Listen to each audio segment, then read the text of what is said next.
The subject of pain is a pretty big subject. Um, I'd say in my lifetime, so for decades, there's been this mantra, I guess, in our culture that pain is bad, that pain is not good for you, that pain is to be avoided, which I've always found pretty puzzling.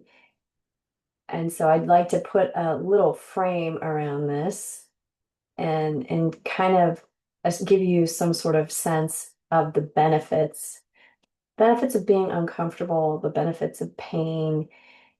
Um, yeah.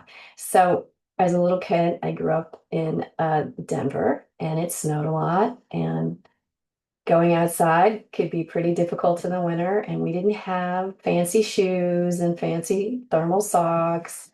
You went out, feet got wet, it could be sub-zero. Kids got frostbitten walking to school in their, tennis shoes filled with snow. A lot of things were uncomfortable. Life was uncomfortable. I grew up in the baby boom era. There were kids everywhere and not many adults. You were on your own a lot. There was struggles all around you, but discomfort was really very much a part of daily existence. And I grew to understand that certain kinds of discomfort were really helpful.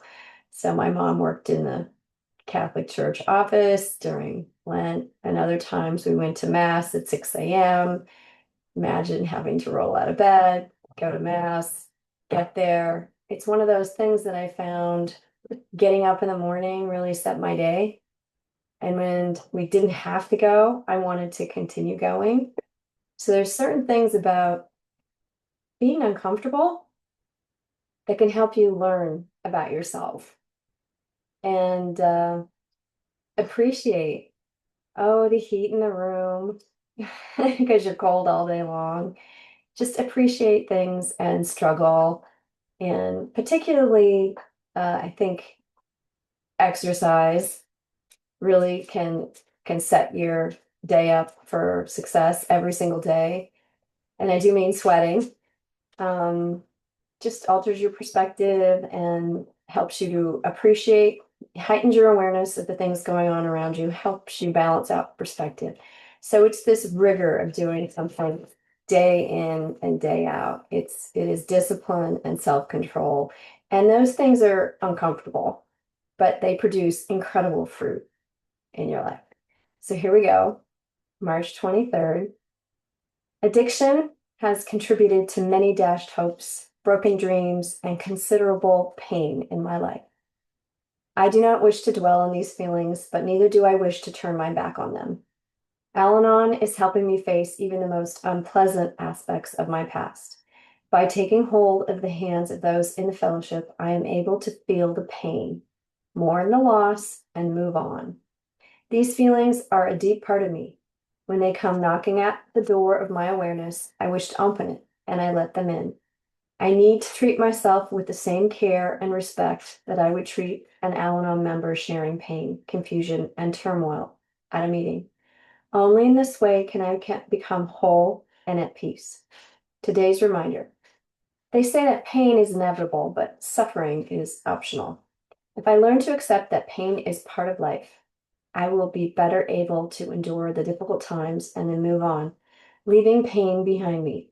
And the quote says, when we long for life without difficulties, remind us that oaks grow strong in contrary winds and diamonds are made under pressure. And the author is Peter Marshall.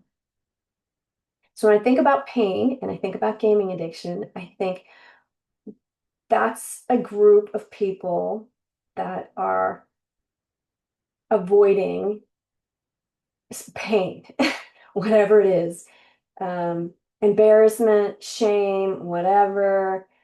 It's a perpetual childhood. You get to act any way you want. You're with a group of people where the standards are, of their own making. And yeah, it looks like a lot of fun to a certain degree.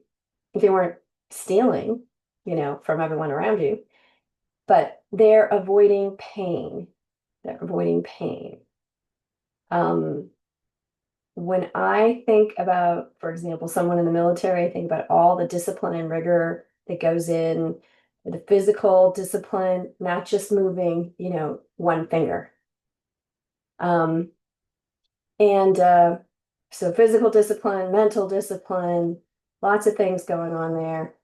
I've lived on a military base. I've seen it. Um, pain, pain. And that's what balances this out. So if you just avoid pain at all times, you're never going to find this place of joy.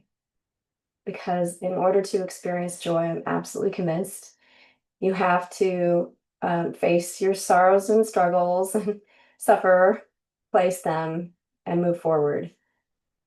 It's an important thing to learn, and it's a important biological, physiological, and chemical reality that I think gaming has proved is that everything matters, and what matters the most is you learn how to face sorrow and suffering and to do that well.